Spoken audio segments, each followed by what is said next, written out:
Opening slide, graphic text, self-management, engaging and directing support workers. Part 1, creating a web of support with Deb Rouget. Logos, Belonging Matters, NDIS, talksthatmatter.net. Just going to share with you now Cameron's story, and you might have heard us share this Cameron's story before, and he's given us permission to share his story. So Cameron lives in country Victoria, and over about 10 years ago he was quite isolated in his community and living on his mum and dad's property, and he had no work and was very, very bored, and in actual fact really not doing very well at all.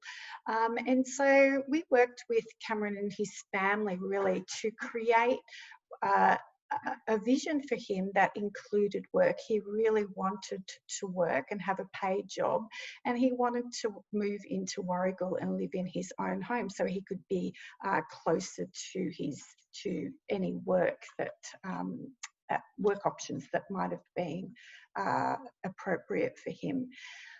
So, you know, over 15 years on, Cameron has quite a good, strong web of support. So, for example, he lives in his own home and has lived with housemates who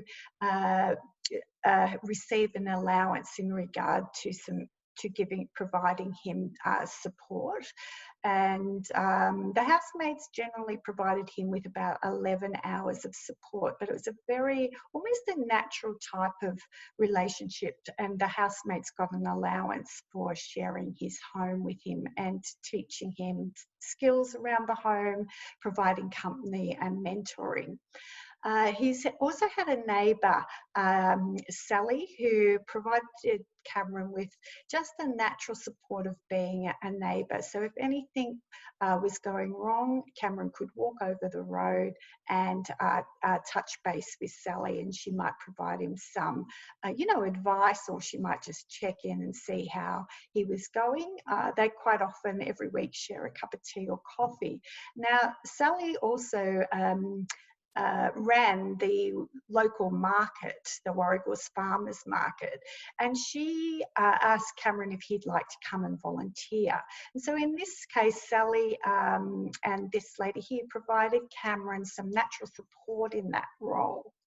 Now, Cameron wanted to work, so he got a job as a receptionist in a local business in Warragul, and Denise was some paid support that helped Cameron to learn the skills of his job, to break tasks down, learn, the routines and rhythms of the workplace as well.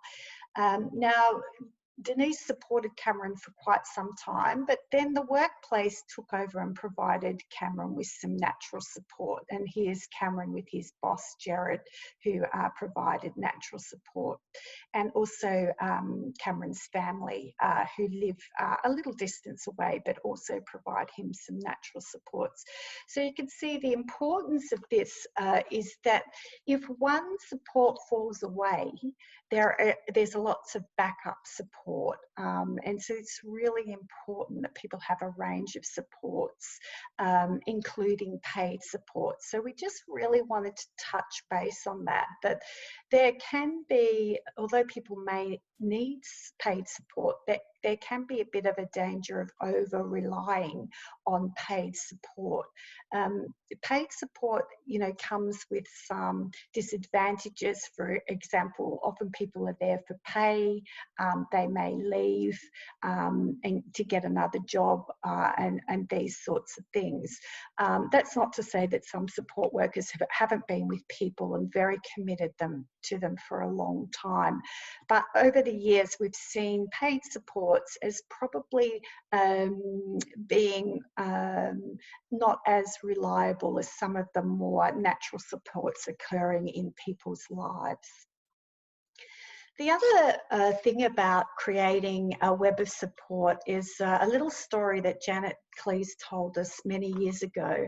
And this was a man in Canada who lived in his own apartment and needed, he was on a respirator, so he depended on machines really to breathe. Now, there was a big snowstorm, and what happened was all of the electricity failed, the roads went into gridlock, and his support workers could not get across town to help him. And so what happened during the night was that he actually passed away because there was not one support or one neighbour within walking distance who could give him the support that he needed.